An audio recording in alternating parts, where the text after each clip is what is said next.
Hello everyone.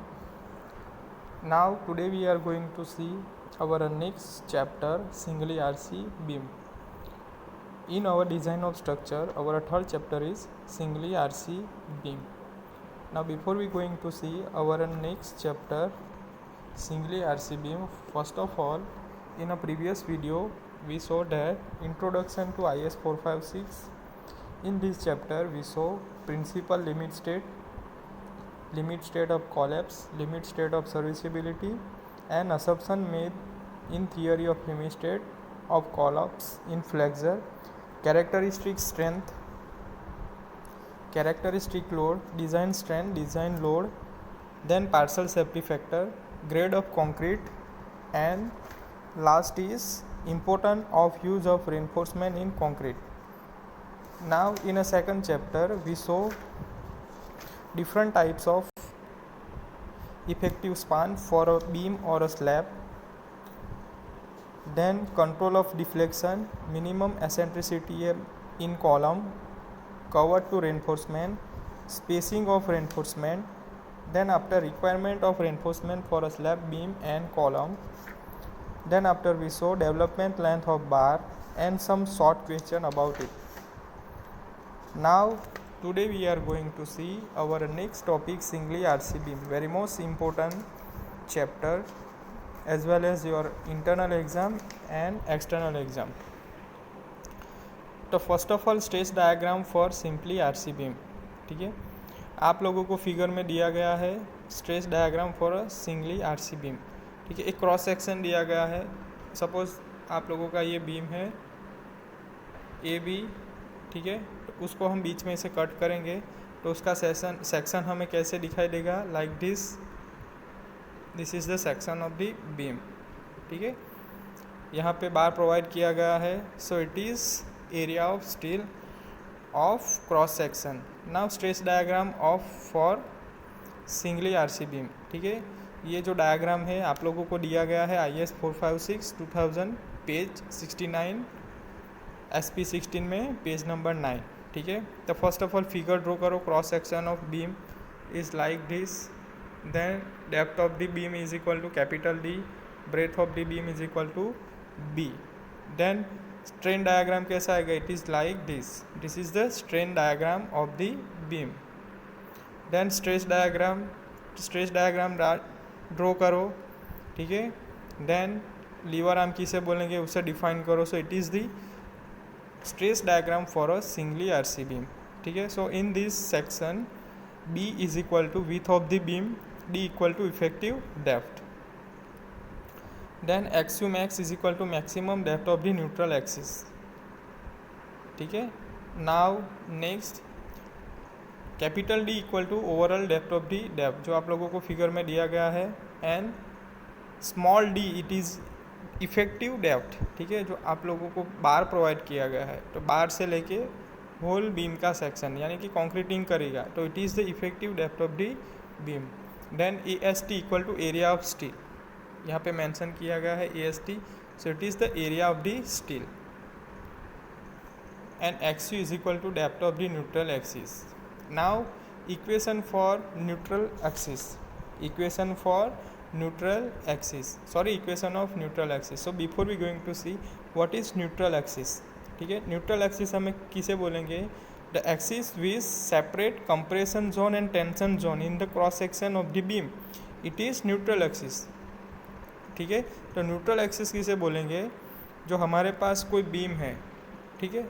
चलो अगला beam ही consider करेंगे, ये हमारा बीम है, इसका क्रॉस सेक्शन दिया गया है, ठीक है।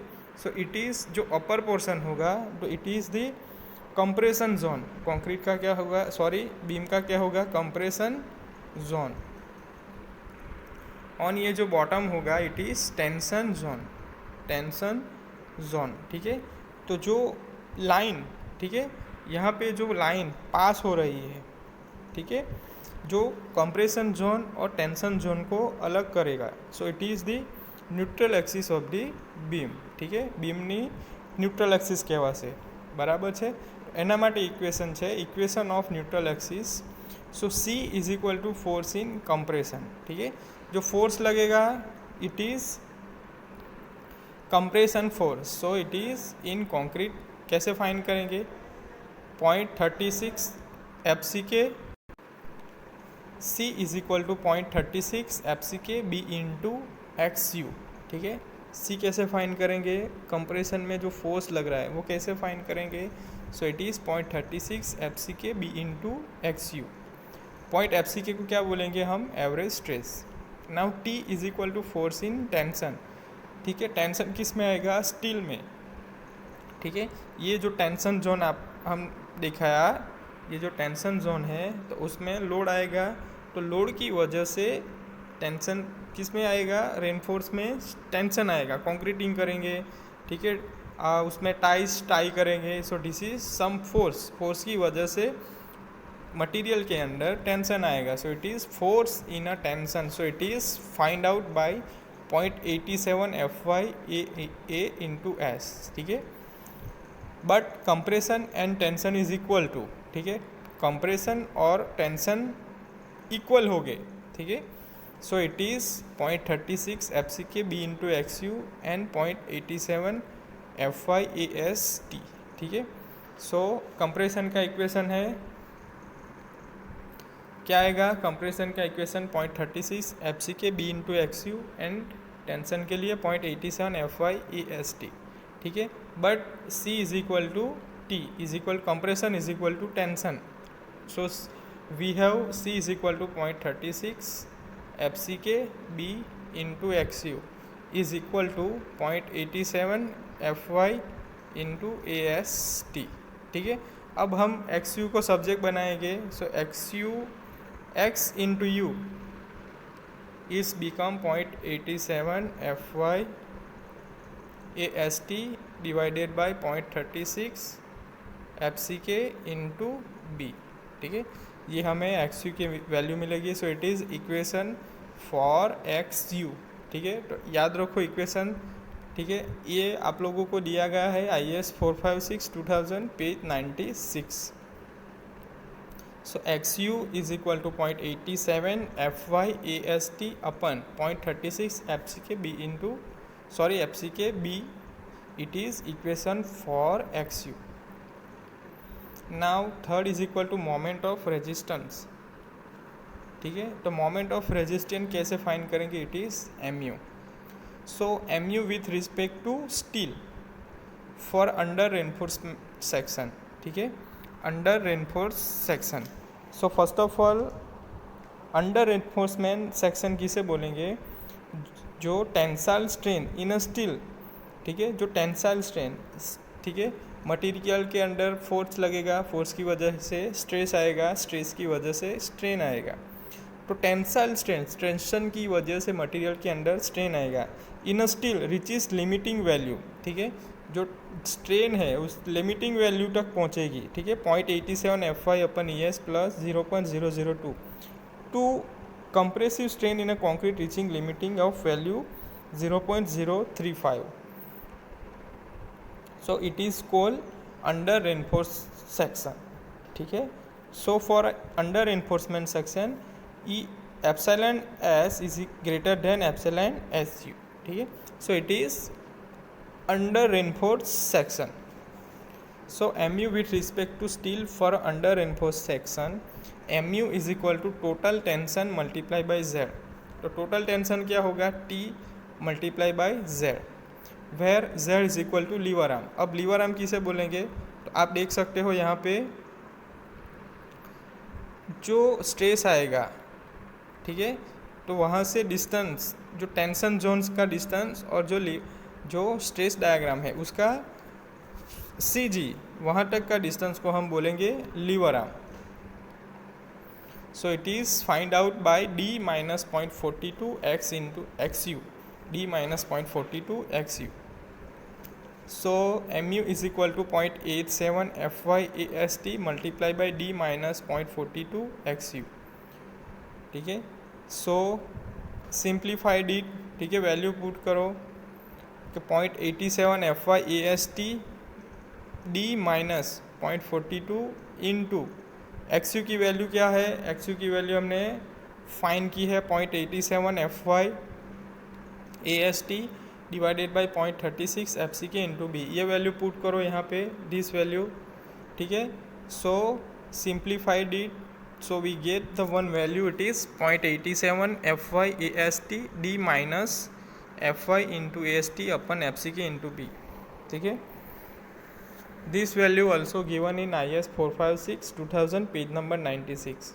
सो M you become 0.87 F Y A S T D in bracket 1 minus F Y into A S T divided by F C K B into D, ठीक है। तो दोनों वैल्यू याद रखो, एक्स यू की एंड एम यू की, ठीक है। एग्जाम्पल में आप लोगों को यूज़ होगा। तो एक्स यू की वैल्यू क्या होगी, 0.87 F Y A S T upon 0.36 F C K into B, and M U equal to 0.87 F Y A S T D 1 minus F Y into A S T upon F C K B into D. So this is the for under reinforcement section. Now mu with respect to concrete for balance section. चलो balance section किसे बोलेंगे, the compressive strain in a concrete and tensile strain in a steel reach their limiting value, ठीक है। जो compressive strain है concrete के अंदर and tensile strain है स्टील के अंदर, वो अपनी लिमिटिंग वैल्यू तक पहुंचेगी। So it is balance section. So M U with respect to concrete, तो M U equal to total compression multiply by Z. Total compression is C, it is C multiply by Z. Now we have value of Z, it is D minus 0.42 XU and C is equal to 0.36 FCK B into XU, ठीक है।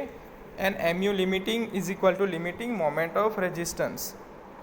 So MU is equal to, दोनों value put करो, C multiply by total compression multiply by Z, दोनों की value है, सी की भी value है, जेड की भी वैल्यू है। तो M U equal to 0.36 F C K B into X U in bracket D minus 42 X into U, sorry X you.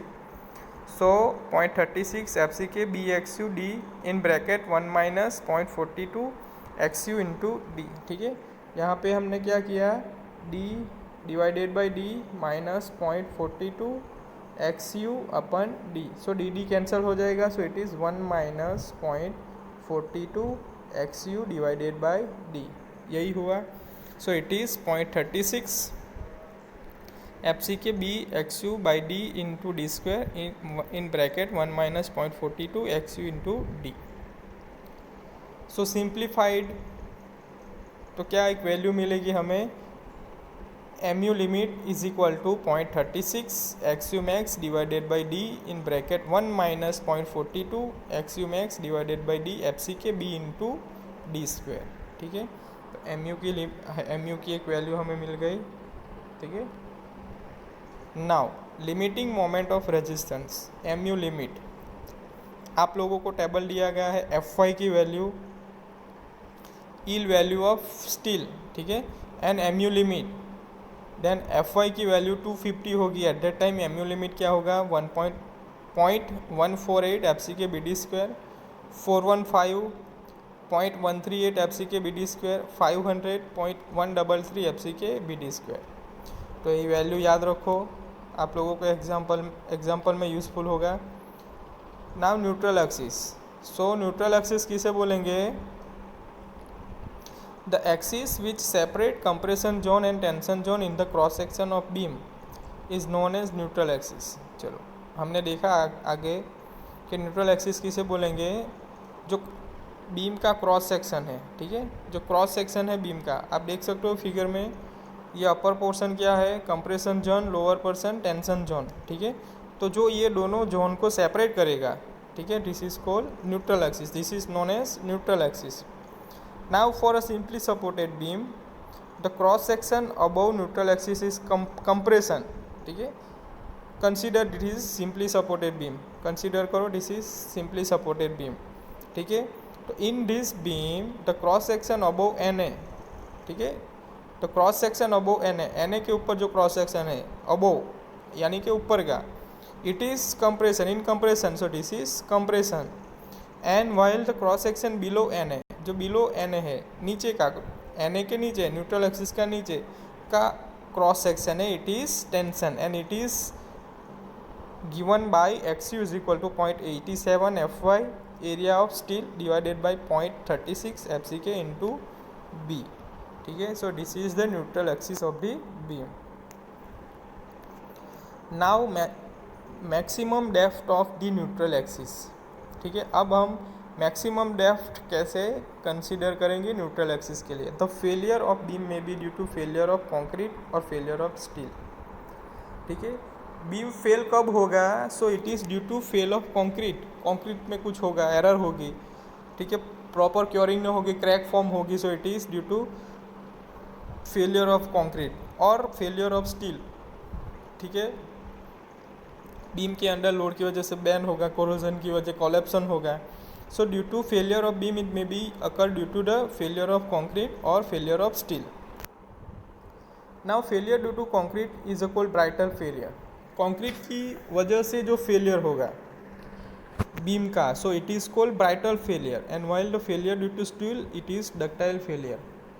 Steel की वजह से जो फेलियर होगा it is ductile failure. Now when amount of steel in a beam is more than the required for balance condition, the neutral axis moves towards bottom for balancing. Therefore tensile stress in a steel reaches its ultimate value. Before maximum compressive stress and reaches in concrete, the steel will fail by yielding. Thus the brittle failure of concrete can be avoided. ठीक है, कि when amount of steel in beam is more than the required for balance section, जो balance section के लिए steel की requirement है उससे ज़्यादा स्टील हम प्रोवाइड करेंगे. The neutral axis move towards bottom for balancing. Eight that time क्या होगा, स्टील जो है वो टेंशन जोन में ज़्यादा हो जाएगी. तो उसको बैलेंस करने के लिए न्यूट्रल एक्सिस मूव होगी डाउनवर्ड में, बॉटम में. So therefore tensile stress is reaches it ultimate value. Ultimate value तक क्या पहुँचेगा? Tensile stress. टेंसाइल स्ट्रेस होगी स्टील के अंदर, टेंशन आएगा वो कहाँ तक पहुँचेगी? Ultimate value. So before maximum compressive reaches in concrete the steel will fail by yielding. ठीक है, जो कंप्रेसिव स्ट्रेस है, मैक्सिमम कंप्रेसिव है कंक्रीट के अंदर, वो पहुंचेगी. एट द टाइम क्या होगा? स्टील फेल होगा बाय यील्डिंग डस्ट. ठीक है, तो brittle failure is concrete can be avoided. Brittle failure को हम अवॉइड करेंगे क्योंकि जो फेलियर हुआ वो क्या हुआ? डक्टाइल फेलियर, स्टील की वजह से हुआ. So it is ductile failure. So brittle failure of concrete can be avoided, उसको हम अवॉइड करेंगे. Therefore the depth of the neutral axis up to which brighter failure of the concrete can be avoided is known as maximum depth of the axis. So the depth of neutral axis up to which brittle failure यानी कि compression failure of concrete can be avoided, it is known as maximum depth of the neutral axis, XU maximum. So to avoid brittle failure, XU is greater not greater than XU max. ठीक है, कि XU की value, neutral axis की value maximum depth of neutral axis से ज़्यादा नहीं होनी चाहिए. So therefore a good designer ensure ultimate failure by the first yielding of steel in a tension follow by compression failure of the concrete. ठीक है, so here some value provided for Fy and XU max. So XU max value for a different grade of steel are given in below. It is also given in IS 456 page number 70. So for Fy 250 XU max is equal to 0.53 D, 415 0.48 D and 500 it is 0.46 D. So it is the very most important topic for a singly RC beam.